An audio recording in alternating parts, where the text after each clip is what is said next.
ئەمە ئێستا بۆتان باز دەکەم کۆتا زانیاریە لەسەر موچەی مانگی 12 ساڵی ڕابردوو. ساڵی ڕابردوو تیوار لە چەند راپۆرتێکدا ئاشکرای کرد کە موچەی مانگی 12 موچەخۆرانی هەرێم نادرێت. دوای تێپەڕینی چەند مانگێکیش ڕاستیەکە ئاشکرا بوون و موچەکە نەدراوە. ئەگەرچی بەغدا بڕی 441 میلیارد دیناری نرد بە ناوی موچەی مانگی 12 بەڵام حکوومەتی هەرێم دەڵێت بۆ موچەی مانگی 11 دابەشم کردو و هیچ بڕەپارێکمان بۆ موچەی مانگی 12 بەدەست نەگەیشتووە.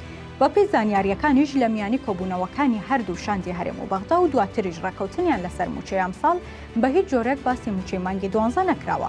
ئەوەی کە هەیە تەنها ئەوە بووە کە لە سەرەتای دانوستانەکان هەرێم داوای کردبوو پارەی موچەی مانگی 12 بە قەرز بنێردرێت، بەڵام بەغدا ڕاتی کردبووە. هەر لەبەر ئەمەشە کە حکوومەتی هەرێم بێدەنگی هەڵبژارد و کەس باسی موچەی ئەو مانگە ناکات. بڕیارە هەفتەی داهاتوو لیستی موچەی مانگی 2 ئامادە بکرێت و بە مەشتا سەرەتای مانگی داهاتوو پارەی موچەی مانگی 2 بگاتە هەرێم و دابەش بکرێت.